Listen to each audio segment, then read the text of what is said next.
देश भर में अपने घर जाने के लिए प्रवासी मजदूर सड़क पर पैदल चल रहे हैं। 50 दिन से ज्यादा लॉकडाउन में फंसने के बाद प्रवासी मजदूर सरकारी मदद नहीं मिलने के कारण पैदल ही अपने घर की तरफ निकल पड़े हैं।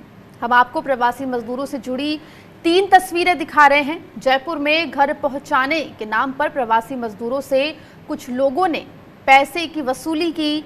वहीं मुंबई के पालघर से राजस्थान के लिए एक युवक की अहमदाबाद में मौत हो गई। वहीं तीसरी तस्वीर भरतपुर से आई है। यहां घर वापसी के लिए एक प्रवासी मजदूर ने मजबूरी में साइकिल चुराई, लेकिन इस मजबूर मजदूर ने साइकिल के मालिक के नाम एक चिट्ठी छोड़ी है और चोरी के लिए अफसोस जाहिर किया है।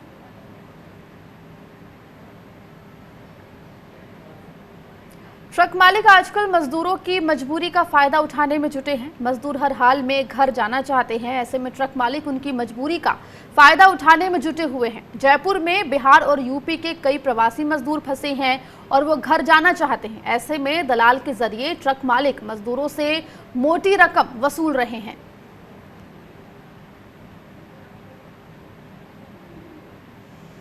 तो एक तरफ जहां प्रवासी मजदूरों की मजबूरी है कि वो पैदल अपने घर निकलने के लिए मजबूर है, वहीं दूसरी तरफ इनकी मजबूरी का फायदा उठाते हुए कई ऐसे मामले आए हैं जहां पे ट्रक चालक, ट्रॉली चालक इन मजदूरों से मोटा पैसा वसूल करके इन्हें घर पहुंचाने का आश्वासन दे रहे हैं। ऐसा ही मामला जयपुर में भी देखने को मिला, जहां पर ट्रक मालिक जो है, ट्रक ड्राइवर्स जो हैं, वो इन मजदूरों से पैसे वसूल रहे हैं, मोटी रकम वसूल कर रहे हैं, जिसके एवज में इन्हें रास्ते में लिफ्ट देने का या फिर इन्हें घर तक पहुंचाने का या जहां तक वो ट्रक जा रहा है वहां तक जाने का काम ये लोग कर रहे हैं। लेकिन सवाल यही है कि मजदूर इतने मजबूर हैं और ऐसे समय में उन मजदूरों की मजबूरी का ये ट्रक चालक फायदा उठा रहे हैं। हमारे संवाददाता रामस्वरूप हमारे साथ जुड़ गए हैं।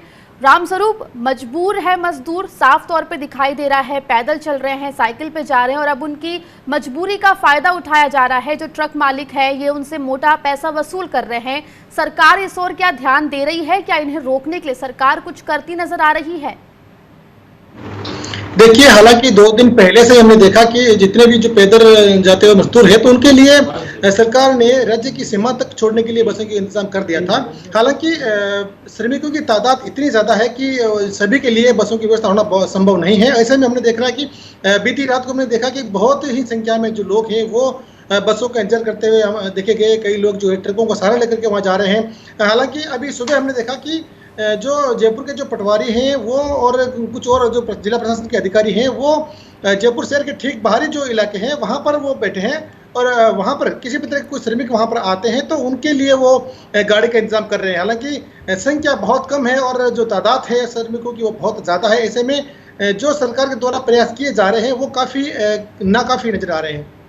जी रामस्वरूप, जैसा कि आपने भी कहा कि मजदूरों की संख्या काफी ज्यादा है, जो बसें हैं उनकी संख्या कम है, तो क्या गहलोत सरकार आगे चल के इन बसों की संख्या बढ़ाने का कोई कदम उठाने वाली है? और ये जो ट्रक चालकों की जो ये वसूली का मामला आया है, ये सरकार इस पे कुछ संज्ञान लेती नजर आ रही है?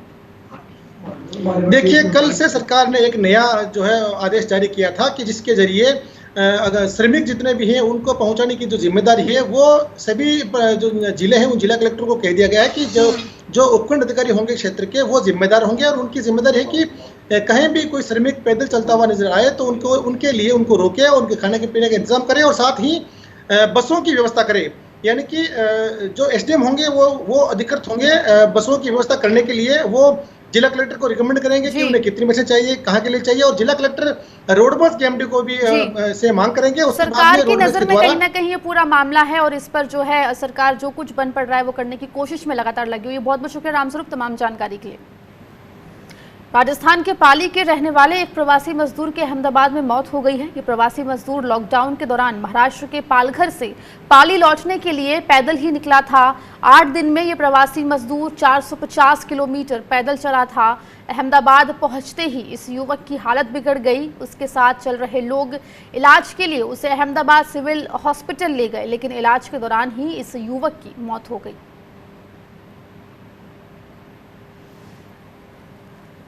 कहा जाता है कि वक्त और हालात आदमी को इतना मजबूर कर देता है कि वो कुछ भी करने पर उतारू हो जाता है। ऐसा ही एक वाकया राजस्थान के भरतपुर में सामने आया है, जहां हालात ने एक शख्स को चोरी करने पर मजबूर कर दिया, क्योंकि उसे घर जाना था और उसके पास कोई साधन नहीं था। दरअसल प्रवासी मजदूर मोहम्मद इकबाल को राजस्थान के भरतपुर से 250 किलोमीटर दूर अपने घर उत्तर प्रदेश के बरेली जाना था। उसका बेटा विकलांग है, वो पैदल नहीं चल सकता था। ऐसे में इकबाल ने एक साइकिल चोरी की और साइकिल मालिक साहब सिंह के नाम एक खत छोड़ाया।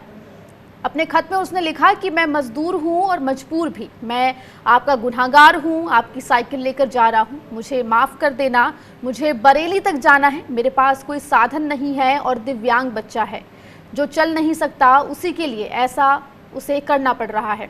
मैं आपसे माफ़ी मांगता हूं।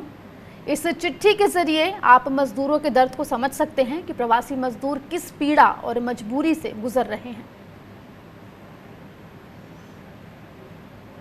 राजस्थान में कोरोना मरीजों की संख्या लगातार बढ़ती जा रही है। राजस्थान में आज कोरोना के 91 मामले सामने आए हैं, जिसके बाद सूबे में कोरोना मरीजों की संख्या बढ़कर 4,838 हो गई है। चिंता की बात यह है कि राजस्थान में आज मिले नए मरीजों में सबसे ज्यादा 48 मरीज सेंट्रल जेल जयपुर के हैं, यानी कोरोना वायरस अब जेल को भी अपनी चपेट में लेना शुरू कर दिया है। इसके अलावा जयपुर के दूसरे इलाके से भी 7 नए मरीज मिले हैं। वहीं डूंगरपुर में 21, उदयपुर में 9, सिरोही में 2 नए मरीज कोरोना के मिले हैं। इसके अलावा कोटा, झुंझुनू, अजमेर और भरतपुर में एक कोरोना पॉजिटिव मरीज मिले हैं। सूबे में अब तक 125 लोगों की कोरोना से मौत हो चुकी है।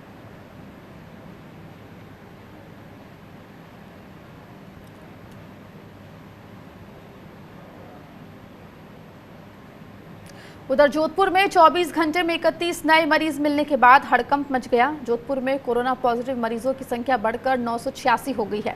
वहीं जोधपुर में प्रतापनगर थाना क्षेत्र की इंदिरा कॉलोनी नया हॉटस्पॉट बन गया है, जहां एक ही दिन में 12 कोरोना पॉजिटिव मरीज आने के बाद चिकित्सा विभाग, पुलिस प्रशासन और नगर निगम हरकत में आया है। सभी मरीजों को क्वारंटीन सेंटर में भर्ती करा दिया गया है और पूरे इलाके को सैनिटाइज किया जा रहा है। हमारी शुरू से ही पिछले 1.5 महीने से रणनीति ये रही है कि अधिक से अधिक लोगों की जांचें करके, टेस्ट करके हमें पता लगा सकें कि संक्रमण कहाँ पर है और उस हिसाब से संक्रमित लोगों की पहचान करके उनको अब होम आइसोलेशन करके और उनके संपर्क वालों को होम क्वारंटीन करके अलग कर सकें, ताकि वो संक्रमण की चेन रुक सके। इसी कड़ी में हमारे जांचों की दर है वो लगातार वृद्धि हुई है और गत 3 दिन से औसत है वो 2000 तक पहुंच गई है। तो अब हमारे 2000 जांचें प्रतिदिन तीनों लैब में मिलाकर हो रही हैं और ये काफ़ी बहुत ही बड़ी स्तर की वृद्धि है। जो 10 दिन पहले तक हम 1200 जांचें करते थे और अब 2000 के आसपास हमारी जांचें होने लगी हैं। उधर राजस्थान के पाली में कोरोना के 13 नए मरीज मिले हैं, जिसके बाद जिले में कोरोना मरीजों की संख्या बढ़कर 113 हो गई है। पाली जिले में 13 नए मरीजों में जांगीवाड़ा में 5, कोतवाली के पीछे कुम्हारों का बास में 4, सोजत तहसील के मंडला गांव में 3 और मरुधर नगर टिगौर में 1 मरीज मिला है। वहीं मंडला गांव जो मरीज मिले हैं वे सभी मुंबई से लौटे थे, जिनमें एक 2 साल का बच्चा भी शामिल है।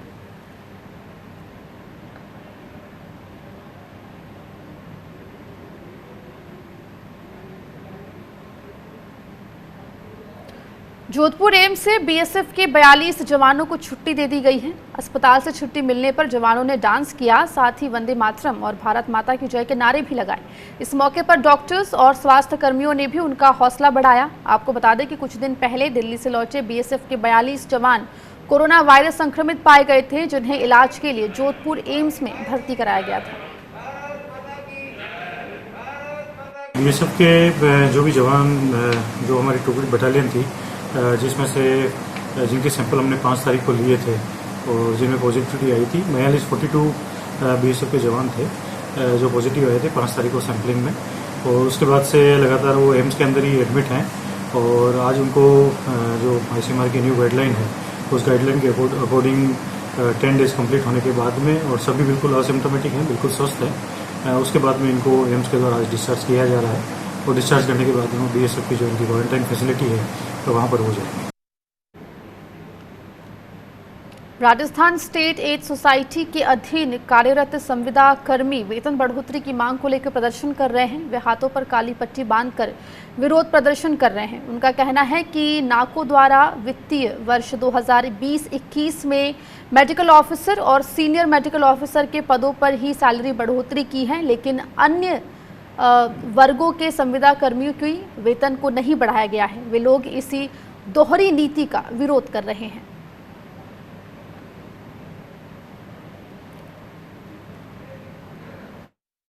आज कोरोना जैसी महामारी के अंदर भी हम दूर दराज गाँवों में जाके दवाई मरीजों को दवाई पहुंचाई जा रही है, जबकि चिकित्सा अधिकारी केवल सीट पे बैठे रहते हैं। उनके जो भी आदेश होता है उनकी हम पालना करते हैं, लेकिन हमारी वेतन अभी तक बढ़ोतरी नहीं की गई। और जबकि चिकित्सा अधिकारी को वेतन बढ़ोतरी की गई है, और इसके लिए हमने काली पट्टी बांध के आज विरोध प्रदर्शन किया है, जो बहुत ही शांतिपूर्ण तरीके में है, क्योंकि इस महामारी में हम नहीं चाहते कि हम किसी तरह का कोई आंदोलन का काम। राजस्थान के सवाई माधोपुर जिले के गंगापुर सिटी में 3 दिन पहले हत्या की गुत्थी पुलिस ने सुलझा ली है। इस मामले में पुलिस ने सनसनीखेज खुलासा किया है। पुलिस के मुताबिक अवैध संबंध के चक्कर में युवक की हत्या हुई। पुलिस का कहना है कि मृतक की पत्नी का चचेरे देवर के साथ प्रेम प्रसंग चल रहा था, जिसकी जानकारी मिलने पर उसने पत्नी के साथ मारपीट की थी, जिसके बाद प्रेमी ने पहले युवक को शराब पिलाई, फिर कुएं में गिरा दिया। पुलिस ने आरोपी पत्नी और उसके प्रेमी को गिरफ्तार कर लिया है। पूछताछ में दोनों ने अपना जुर्म कबूल लिया है।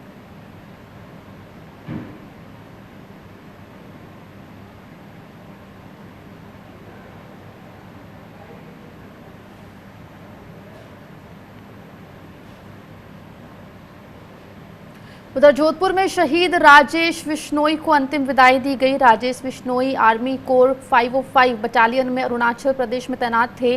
ड्यूटी के दौरान उनकी गाड़ी पहाड़ी से गड्ढे में गिर गई थी, जिसमें उनकी मौत हो गई थी। उनका पार्थिव शरीर उनके पैतृक गांव फीच लाया गया, जहां सैन्य सम्मान के साथ उन्हें अंतिम विदाई दी गई।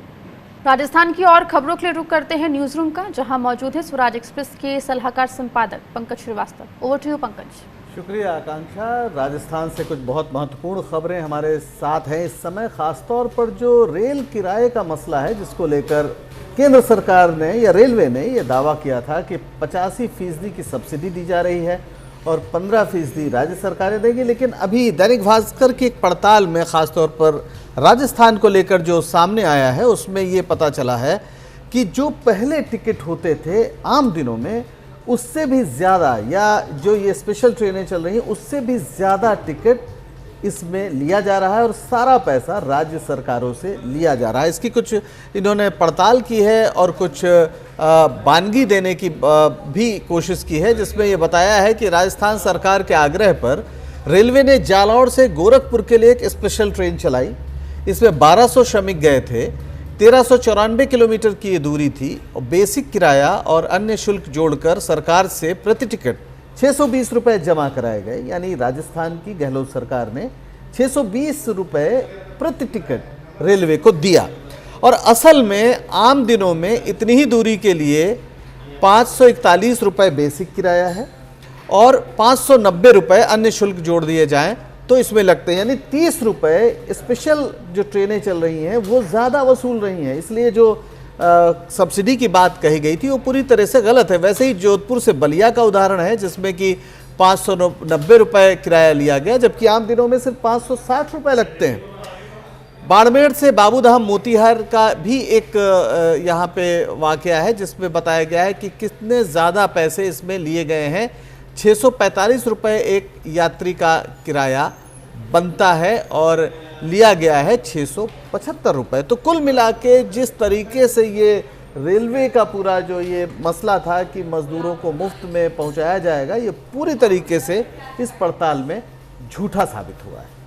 और ये दूसरी खबर है, ये भी दैनिक भास्कर की खबर है। एक बहुत ही फीचर स्टोरी है, जिसमें जयपुर से शिव प्रकाश शर्मा और कन्हैया हरिद्वाल ने लिखा है कि जिन सड़कों पर या जो सड़कें जिन मज़दूरों ने बनाई थी, अपना पसीना बहाया था, आज उन्हीं पर चलते चलते उनके पैरों से खून निकल रहा है और उनके पास कोई दूसरा चारा नहीं है। रास्ते में कभी ट्रक वाले मिलते हैं, उन्हें बिठा लेते हैं, फिर उतार देते हैं और उनसे किराया भी वसूलते हैं और साथ में उनकी दिक्कतें भी इसमें बताई गई हैं। किस तरह से जिन मकानों में वो रहते थे किराएदार के रूप में, वहाँ मकान मालिकों ने अल्टीमेटम दिया, उनके पास कोई काम नहीं है, किराया वो दे नहीं सकते हैं, भोजन का कोई इंतज़ाम नहीं है और ट्रेनें उनको मिल नहीं रही हैं। तो ऐसे में जहाँ पर जिसकी जैसी भी स्थिति है वो वहाँ से निकलकर अपने घरों की ओर जाना चाहता है, चाहे जितनी चिलचिलाती गर्मी हो, चाहे सड़कें जितनी भी तप रही हों, वो अपने परिवार के साथ किसी भी तरह उन जड़ों की ओर लौटना चाहता है जहाँ से वो कभी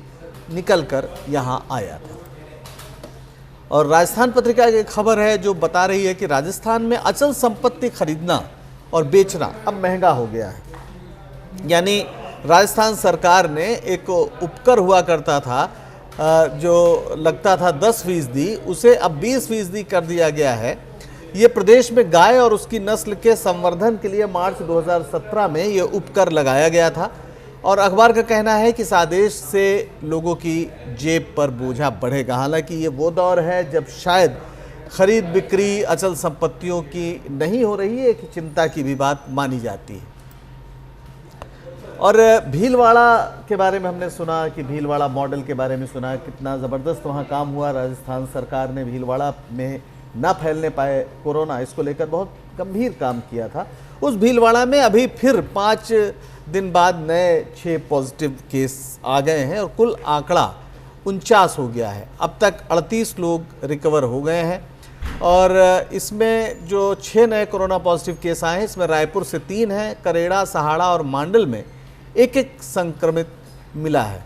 दरअसल ये एक बहुत बड़ी चुनौती है क्योंकि यहाँ पर प्रवासी जो आ रहे हैं उनके साथ ये खतरा हो रहा है। भीलवाड़ा में अलग अलग राज्यों से आने वाले 23,831 प्रवासी मजदूरों ने रजिस्ट्रेशन कराया है जो आना चाहते हैं वहाँ, और जब वहाँ आते हैं तो कई बार जाने अनजाने कोरोना भी उनके साथ चला आता है। और प्रवासियों से जुड़ी एक खबर है, ये पत्रिका में छपा है, जो बता रहा है किस तरह से, हालांकि प्रशासन ने कहा था कि अगर कोई प्रवासी आने के बाद क्वारंटीन में नहीं रहता, होम क्वारंटीन में यानी अपने घर में नहीं रहता, तो फिर उससे 25-25 हज़ार रुपये जुर्माना और माफ़ करिएगा 50,000 जुर्माना और 2 साल की सज़ा का उल्लेख किया गया था। 25-25 हज़ार के 2 जमानतदार मांगे गए थे।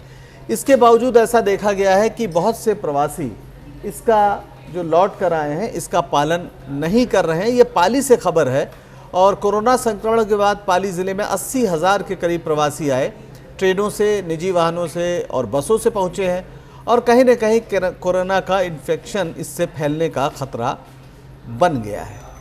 एक ये खबर है, एक बहुत ही मार्मिक स्टोरी है। एक बेटी है, 2 साल की बच्ची है जो कोरोना संक्रमित है, अस्पताल में भर्ती है और उनके पिता जो कोरोना निगेटिव हैं, लेकिन वो कह रहे हैं कि हम हर हाल में बच्ची के साथ रहेंगे चाहे हमें जितना भी खतरा हो। ये पूरा परिवार डूंगरपुर की ये खबर है, डूंगरपुर में ये भर्ती है बच्ची और ये सभी लोग जो है बम्बई से आए थे, पूरा परिवार आया था। रास्ते में बच्ची को कहाँ कैसे हो गया संक्रमण इसकी जानकारी तो नहीं है किसी को, लेकिन अब वो सभी लोग उसमें रखे गए हैं क्वारंटीन सेंटर में और बच्ची अस्पताल में भर्ती है और पिता का कहना है कि ये मेरे कलेजे का टुकड़ा है और मैं हार नहीं मानूंगा, इसलिए वो अपने बच्ची के साथ अस्पताल में मौजूद है। तो ये थी वो खबरें राजस्थान की जो इस समय हमें जाननी चाहिए। ओवर टू यू आकांक्षा। शुक्रिया पंकज जी, तमाम खबरें जो अहम थी राजस्थान से जुड़ी हुई वो हमें बताने के लिए।